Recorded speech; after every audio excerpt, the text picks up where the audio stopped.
Going on, you curious cats?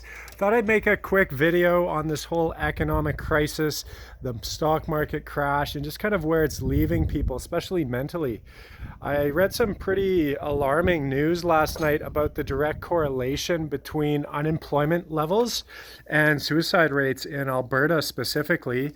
That's our oil-rich province here in Canada, and basically with the price of oil, it's creating a lot of economic turmoil, and it's leaving people in clearly a desperate situation. So what this tells me, this direct correlation between unemployment and suicide rates, is that clearly people are a little too attached to their material wealth. And it leads me to believe that they are relying on external goods or material wealth and material objects for their happiness. Because if they had already found happiness inside of themselves and realized that happiness is actually separate from all of these material things, they would realize that even though maybe they're losing their home or all their toys or all this life of luxury that they were living, even though they might have to lose that, they still have what is the most important, and that's their family, that's their health, and basically themselves and the possibilities that exist in this world. And it's all a matter of perspective. I think a lot of these people had just tremendous material wealth, and they had luxurious homes and all the toys and all that. And so sure, when that changes, it's a drastic change to go through. That's kind of one of the pitfalls I see of having a lot of material wealth before you find happiness internally, and before you learn that happiness is actually completely separate from anything in this material world. Because when you start to attach your happiness to all this stuff and you rely on it for your happiness, and you get used to these lives of luxury, then if you have a black swan event like the one we're experiencing right now that forces you, that potentially takes away a lot of what you had, and you don't have the internal compass to realize that happiness is separate from that, then you're really vulnerable.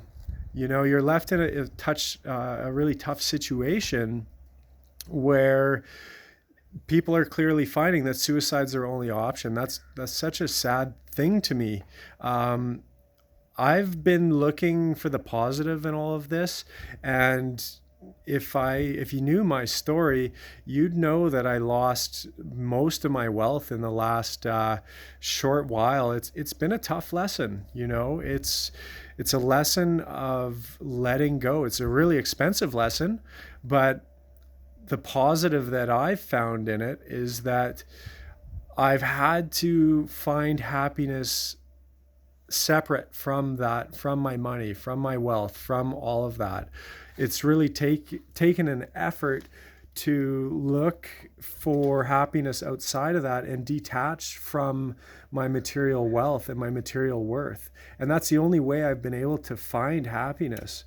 The default has been to focus on that, to wake up every morning and think about all the money I lost, and think about the years and years of my labor that are now just gone, that vanish overnight like that, and realize how hard it is to accumulate and how easy it can be to lose. And it's easy to focus on that, but it's served me, and I believe it would serve others, to basically see this as an opportunity to learn a lesson from this. And the lesson is to find happiness and how we value ourselves and our time on this planet, to find to separate that from material gains and material wealth and what we own. If you look at a lot of the yogis and the gurus and the Buddha, all these people that are enlightened, most of them are able to find contentment regardless, contentment in any situation. And what you come to realize on a spiritual awakening along your spiritual path is that good and bad and poor and rich are all the same thing. You can't have one without the other. So they are essentially the same thing in some regards, because you can't have one without the other. So they're forever entangled. And the kind of the higher frequency vibration, or the higher perspective that we can take, is to learn to become the same in both misery and pleasure, and not get too attached to these kind of more extreme states, because it's the attachment to them that will create misery and unhappiness in our own life.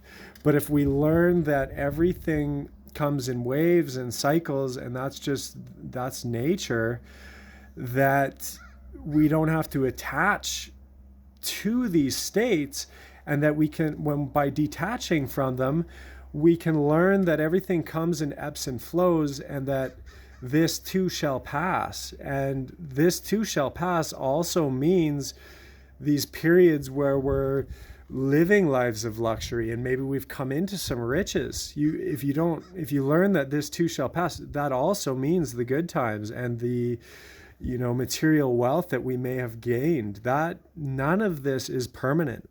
Nothing gets to leave this world unscathed. We all die. So the lesson here is learning impermanence and really embracing that, and learning that nothing is everlasting in this world.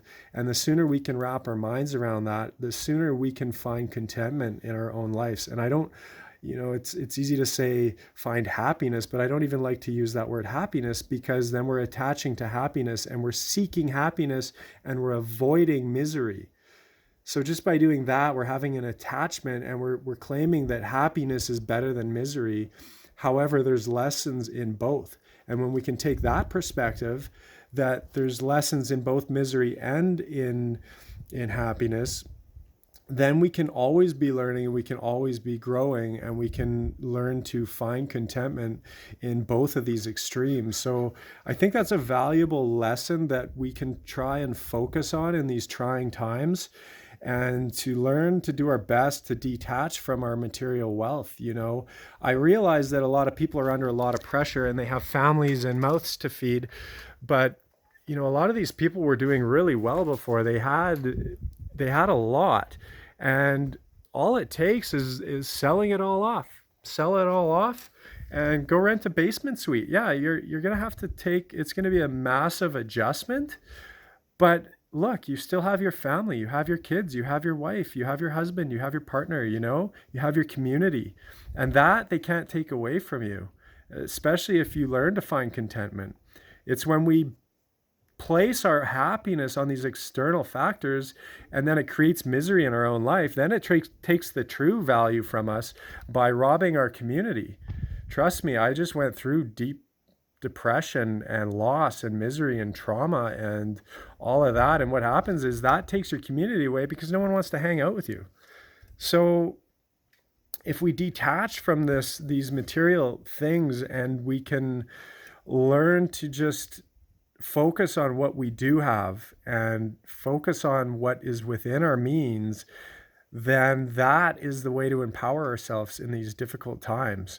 I might just leave it at that. What else could I say on this? I mean, I really feel for everyone in these situations. I think the best thing we can do is look for lessons in it. And I think the lesson is that a lot of us in North America are placing our happiness on these external factors. And my own personal life journey has led me to liquidate most of my material belongings.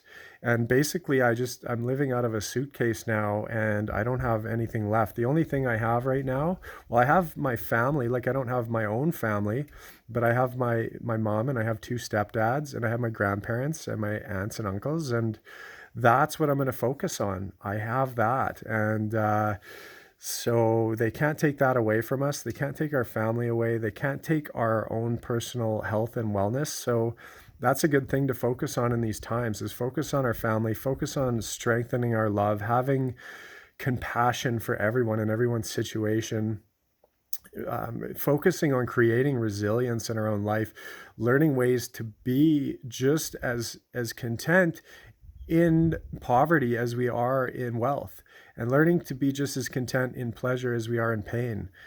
I know that sounds completely wild and it's a pretty foreign concept for a lot of people, but that's kind of the end goal of a lot of these spiritual gurus, is to find that contentment regardless and kind of walk the center line between the extremes of this duality world that we live in. So that is the lesson in my eyes, is to really look for happiness, realize that happiness, our contentment, is within ourselves and it's separate from these material things. We don't own our things own us. And that is, by owning so many things, it puts a lot of pressure that you always have to be working. So that is the way that your things own you. When you have too much stuff, too much debt, it actually ends up owning you, because you're forced to continually work and continually be bringing in money to pay for all these things. Where if you liquidate everything and you don't have any money, then you don't have the money stress, because you don't have any money to worry about. If you don't have all the things, there's not much you can lose. So I've really been enjoying just liquidating everything I owned. I don't have anything now, and it feels great. I've never been happier in my life. And so that, to me, proves my theory that happiness, or more contentment, is found outside of where we are, maybe on the social ladder, or where we are materialistically, how wealthy we are, blah blah blah. So many people, I see a lot of people boasting about how well they're doing financially. Oh, look at my Tesla, look at my huge home, look at all my toys, it's all these the status symboling, and it feeds their ego, and they think, oh, look at all the stuff I have, I'm so great, I'm so smart. But they don't realize that life can take that away in a heartbeat. And if you're basing your happiness on your ego and all this stuff, and that gets taken away, you're going to have a hard lesson to learn.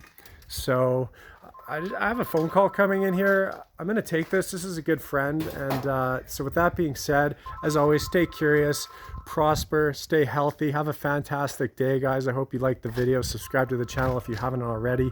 Much love. God bless, and take care out there.